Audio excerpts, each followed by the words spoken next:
हमारे यहाँ रिश्ते बनते हैं 7 जन्म के लिए। विवाह हो गया मतलब इसी के संग जीना है, इसी के संग मरना है। दूसरे स्त्री दूसरे पुरुष के लिए हम सोचते नहीं। सीता माँ का विवाह हुआ राम जी के साथ, राम जी का विवाह हुआ सीता जी के साथ। बताओ राम सीता ने विवाह के बाद किसी और के बारे में सोचा? बोलो, सोचा? अच्छा ये बताओ, राम सीता ने पहले प्यार किया कि पहले विवाह किया? विवाह करके फिर उस प्रेम को अमर किया। ऐसे ही समधि का मतलब है रिश्ते बनाना, विचारों की खेल है। विचारों का पूरा खेल है ना। तो ब्राह्मण के विचार किससे मिलेंगे? ब्राह्मण से। क्षत्रिय के विचार किससे मिलेंगे? क्षत्रिय। और वैश्य के विचार और शूद्र के विचार, तो जिससे विचार मिल जाए। इसलिए कहा है कि विवाह करो जान के, पानी पियो छान के। बहुत व्यवस्थित विवाह करना चाहिए। सारी जिंदगी का हंसना या रोना डिसाइड होगा विवाह के दिन। बोलो हाँ। मैया कहाँ चली मेरी माँ? जा रही हो? टाटा। ओ लाल मैया जा रही हो मेरी माँ? टाटा कर लो, टाटा। देखो यहाँ टाटा नहीं कर रही है मैया, टाटा। जाओ, जिनको जल्दी जाना है जाओ, बैठना है तो सुनो। अब हम आपको एक बहुत अनमोल बात बताएंगे, गांठ बांध लेना, काम आएगी मेरे दोस्तों, आपके भी काम आएगी। बहुत जीवन का मैं अनुभव और जीवन का जो सार तत्व है वो मैं आपसे कहने जा रहा हूँ। विवाह के विषय में मेरी एक रिसर्च है पर्सनल, कहो तो शेयर कर दूं, काम आएगी आपके। विवाह के विषय में मेरी एक पर्सनल रिसर्च सामने आई है, वो आपको बता रहा हूँ। मैं हजारों लोगों से रोज मिलता हूँ, रोज मैं वार्तालाप करता हूँ, तो मुझे समझ आया कि यदि ऐसे नहीं ऐसे होता तो रिश्ते बेहतर होते। तो आज मैं आपको एक छोटी सी बात करूँगा जो कि समाज में पहले, आज के 100 साल पहले यही परंपरा थी, बाद में ये परंपरा नष्ट हो गई। हम तो केवल पुरानी परंपराओं को याद दिलाते हैं। अब मैया थोड़ा बैठ लो तो सुनाएं। ओ पंचायती मैया बैठ के प्रपंच करो मेरी माँ। मैया लाल वाली मैया बैठ जाओ मेरी माँ। सब लोग चुपचाप बैठो। अब सुनो, विवाह कहाँ करना चाहिए, लड़का कैसे ढूंढें हम? सबसे बड़ी समस्या कहाँ आती है? लड़की ढूंढने में। और सबसे बड़ी समस्या कहाँ आती है? लड़का ढूंढने में। आज हम आपको एक सरल तरीका बताएंगे लड़का लड़की ढूंढने का। और ऐसे लड़का लड़की आप ढूंढना, हम जो तरीका बताएंगे उससे आप जो ढूंढेंगे तो आपको रिश्ते टिकाऊ वाली लड़की मिलेगी, टिकाऊ वाला लड़का मिलेगा। आज तक आप जो लड़का ढूंढते हैं ना, कहाँ ढूंढते हैं? www.shaadicom.com में ढूंढते हैं। shaadicom.com में थोड़ी वहाँ लड़के मिलेंगे हैं, वहाँ थोड़ी ढूंढना है। हम बता रहे हैं आपको लड़का लड़की कहाँ ढूंढने चाहिए। सुनो, विवाह हमेशा वहीं करना चाहिए जहां आप लड़की को लड़के को वर्षों पहले से जानते हो।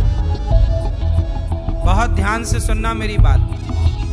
विवाह अपनी बेटी और अपने बेटे का वहीं करो जैसे मैं अपने गांव के हर लड़के को जानता हूं और मैं अपने गांव की हर लड़की को जानता हूं। मैं अपने दोस्त को जानता हूं कि ये स्वभाव का कैसा है, इसका नशा क्या है, इसका बोल व्यवहार कैसा है, इसके बाप दादे कैसे हैं। इसलिए कहता हूं कि एक बड़े समाज में रहो। बड़े समाज में रहने का फायदा ये है कि आप अपनी बेटी का विवाह करने से पहले उस लड़के की खोज पड़ताल करो, उस लड़की की खोजबीन करो जिस लड़की और लड़के को आप बचपन से जानते हो। जैसे आपका दोस्त का लड़का है, आपके दोस्त की लड़की है, आपके बचपन का कोई साथी संगी है, उसकी बेटी है, उसका बेटा है, आपकी बेटी है, आपका बेटा है। तो जो बचपन से आपके दोस्त हैं, जानकार, पहले लोग क्या करते थे, अपने दोस्त की लड़की लड़के से विवाह करते थे और अपनी दोस्ती को रिश्तों में बदल लिया करते थे। पहले के लोग अपनी दोस्ती को किस में बदलते थे? रिश्तों में। क्यों? क्योंकि वो दोस्त है आपका, आप बचपन से उसके हाव भाव को जानते हैं। आप उसके घर आते जाते होंगे तो आप उसकी बहन बेटी, उसकी लड़की को, उसके लड़के को भी आप देखते होंगे। इसलिए विवाह आस पास ही करना चाहिए। जिस लड़की को आपने बचपन से देखा होगा वो लड़की आपको धोखा तो नहीं देगी। आजकल क्या करते हो आप लोग, बाजार से एक नई लड़की उठा कर ले आते हो जिसके बैकग्राउंड के बारे में आपको कुछ पता नहीं होता, जिसके आचार विचार के बारे में आपको बाद में पता लगता है कि यार ये लड़का तो शराब पीता है। काश आप बचपन से जानते तो ये भी जानते कि शराब पीता है कि नहीं पीता। बचपन से जानोगे तो ये भी जानोगे कि उसका किस किस लड़की के साथ चक्कर था। लेकिन आप एक नया लड़के से ब्याह कर लो, आपने पड़ताल की नहीं, आपने खोजबीन की नहीं। वो तो शादी के बाद आजकल पोल खुलती है कि अरे यार ये तो ऐसे है। तो शादी के बाद आप पश्चाताप करें। उसके पहले के लोग ऐसा करते थे कि अपने दोस्त, अपने मित्र के लड़का लड़की को देखकर, वो भी सही हो, आचरण बिगड़ गया हो दोस्त के लड़का का तो वहां नहीं करेंगे, आचरण बिगड़ गया हो दोस्त की लड़की का तो वहां नहीं करेंगे। पर अच्छा है तो अपने जान परिचित रिश्तेदारों में भी, जिनको आप, कई बार क्या होता है आपके रिश्तेदार जानते थे इसलिए आपने विवाह कर लिया, रॉन्ग है। वो रिश्ते खराब रहते हैं। आपने रिश्तेदारों के कहने से विवाह कर लिया, नहीं। क्या आप जानते थे?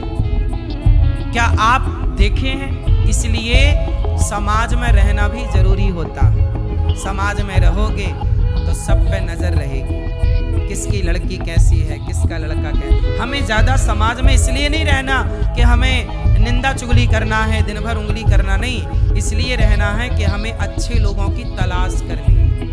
अपनी बेटी के लिए अच्छे वर की और अपने बेटी के लिए अच्छे वर की और लड़के के लिए अच्छी दुल्हन की तलाश करनी है।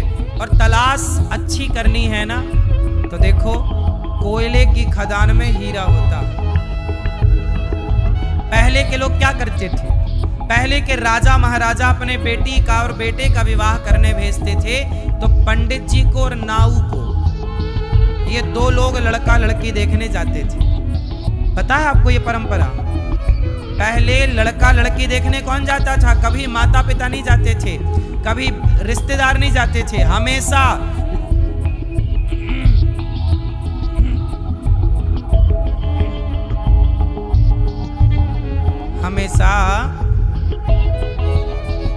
राजा की बेटी का विवाह करने के लिए कौन जाता था?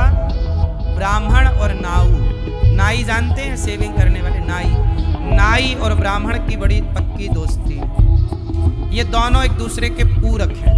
तो ब्राह्मण और नाई जाता था और वहां जैसे हमने बता दिया, राजा ने बोल दिया कि फलाने राजा की लड़की की जरा पड़ताल निकालो, पूरी कुंडली निकालो। तो ब्राह्मण और नाऊ जाते थे और उस लड़की के ऊपर नजर रखते थे, किसका किससे मिलना है, जुलना है, क्या करती है, कब सोती है, कब जागती है, किससे बात करती है।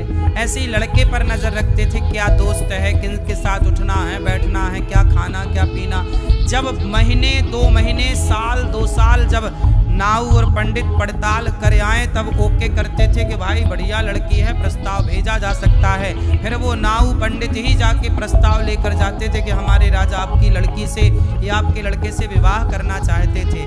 फिर वो राजा भी अपनी ओर से नाऊ ब्राह्मण भेजकर उसकी पड़ताल कराते। दोनों तब ना बड़े बड़े शासन चलते थे और राजाओं के घर राजकुमार पैदा होते थे, तब ना शासन चलता था। ऐसे आज की तरह छिछोरापन वाली लड़की और लड़का ले आते तो चल गया था राज सत्ता। कि शादी होके 4 दिन बाद ही तलाक का दावा ठोक दे। ये थर्ड क्वालिटी के लोग कचरा बाजार में सब प्रकार के लोग हैं। सुनो, कोयला बहुत है, हीरा बहुत नहीं है ना। हीरे के लिए बहुत मेहनत करनी पड़ेगी। अच्छे लोगों को तलाशना हो तो मेहनत करनी पड़ती है। आजकल लोग मेहनत नहीं करना चाहते, बस .com में गए और लड़की की फोटो देके अच्छी लड़की लग रही है, सुंदर, ले कर ले शादी, बाद में 10 लाख का केस ठोक दिया, तलाक दो, जाओ, दहेज के चक्कर में अंदर ये सब चल रहा है। पहले की कहावतें होती थी कि बाप की चप्पल घिस गई। बोलो हाँ, बाप की क्यों घिस गई? कहावत है ये, घिसती विस्ती क्या है? कहावत कहती है कि बाप पहले इतने अपनी बेटी के लिए लड़का देखता था, एक लड़का देखा समझ में नहीं आया, रिजेक्ट किया, दूसरा देखा रिजेक्ट किया, 10-20 देखने के बाद कोई योग्य सब प्रकार के लक्षण दिखाई पड़े। पहले लोग लड़का देखने जाते थे तो लड़के के घर में नहीं जाते थे, पड़ोसियों के घर में जाके बैठते थे चौराहे में, कहो भाई साहब वो संतोष नाम का जो लड़का है वो कैसा है इस गाँव?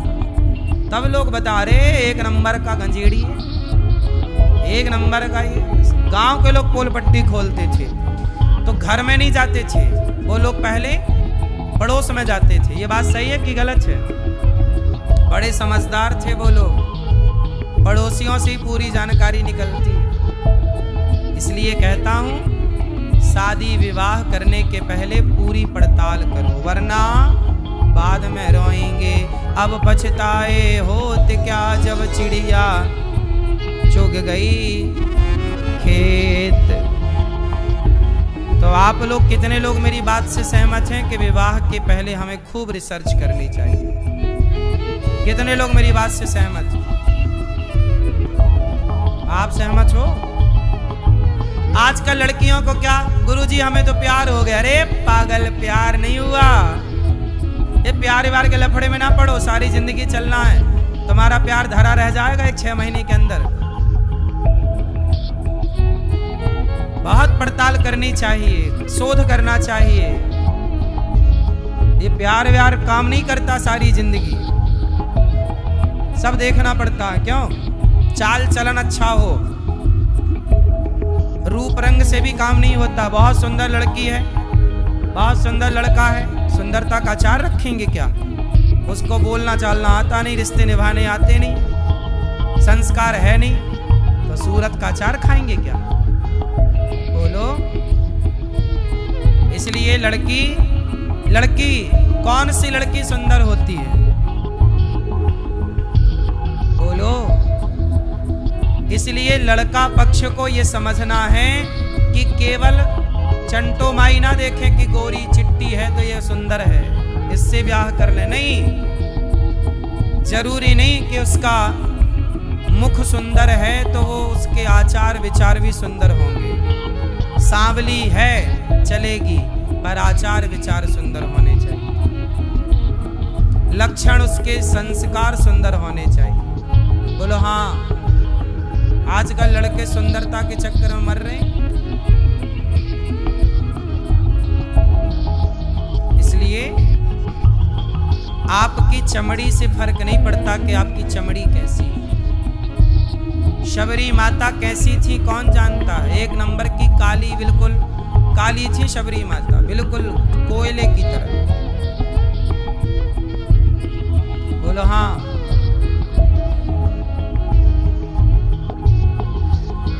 सकल सूरत अपनी जगह है, आचार विचार अपनी जगह है। व्यक्ति सुंदर बनता है स्वरूप से नहीं, अपने विचारों से। आपके विचार आपको श्रेष्ठ बनाएंगे। आपकी कदर आपकी सुंदरता से नहीं होगी, आपके आचार विचार से ना आपकी कदर होगी। आपके विचार आपको महान बनाते हैं। बोलो हाँ। इसलिए बहुत लोग हैं समाज में जो सुंदर नहीं है, पर उन्हें चाहने वाले बहुत हैं, कि नहीं? वशिष्ठ जी के पुत्र कितने हैं? 100। वशिष्ठ जी के पुत्र हैं बहुत। आपको बताएं वशिष्ठ जी के पुत्र की हत्या कर दी। आपको पता वशिष्ठ जी के पुत्रों को मार दिया था विश्वामित्र जी ने। अब ध्यान से सुनो कथा, समझ में आएगा कि गृहस्थ किसे कहते हैं। आप लोगों को तो लगता शादी कर लो और बस घूमो पत्नी के साथ, यही गृहस्थ। वशिष्ठ जी के पुत्र हुए, उन पुत्रों को विश्वामित्र जी ने मार दिया। विश्वामित्र जी जानते कौन है? विश्वामित्र जी वही जिन्होंने राम जी का विवाह माता सीता से करवाया। राम जी को लेके गए ना विश्वामित्र महामुनि ज्ञानी। अहिल्या का जब उद्धार हुआ तो वहां विश्वामित्र जी थे। सुनो, विश्वामित्र जी हैं क्षत्रिय और वशिष्ठ जी हैं ब्राह्मण। एक दिन क्या हुआ कि वशिष्ठ जी के आश्रम में विश्वामित्र जी आए। उस समय विश्वामित्र जी राजा थे, अपनी सेना को लेकर आए। जब सेना को लाए तो विश्वामित्र जी जंगल में आए तो वहां वशिष्ठ जी मिले। तो वशिष्ठ जी ने राजा का, विश्वामित्र जी का स्वागत किया कि आप आए हैं, पानी वानी पिलाया, कुछ खाने को दिया।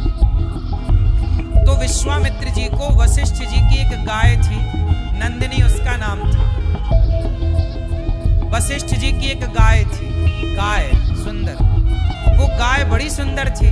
तो विश्वामित्र जी बोले कि महाराज मैं आपकी गाय लेना चाहता हूं। तो वशिष्ठ जी ने कहा महाराज ये गाय हमारी है, हम आपको कैसे दे दें। तो विश्वामित्र जी अड़ गए, नहीं हम तो राजा हैं, तुम देते हो कि हम खोल लें, 3-5 मत करना, मारेंगे। विश्वामित्र जी राजा थे ना, सेना थी और ताकत तलवार की थी। वशिष्ठ जी तो साधु। वशिष्ठ जी बोले विश्वामित्र जी ऐसी बात ना करो, आप अपना भला चाहते हो तो चुपचाप निकलो यहां से। तो विश्वामित्र जी बोले अच्छा हमें धमकी दे रहे, सेनापति गाय खोल लो। गाय खोल ली।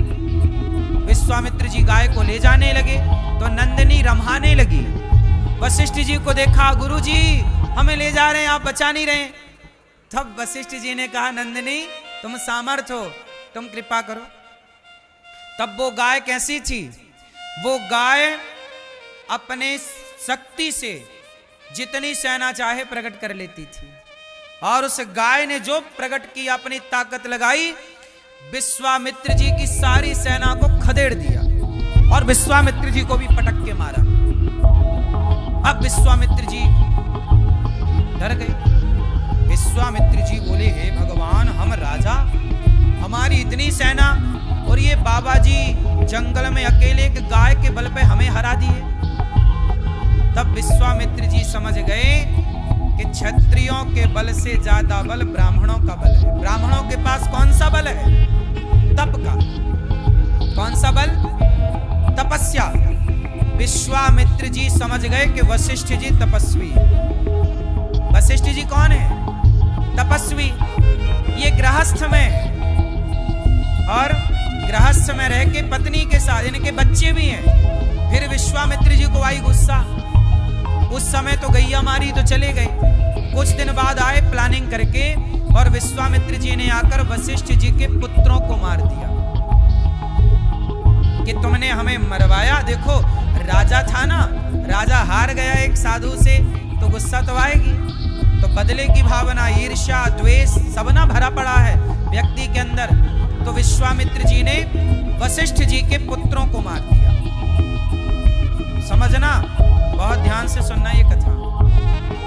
ये कथा भागवत जी की है, अन्य पुराणों में भी ये कथा, महाभारत में बड़ी विस्तार से।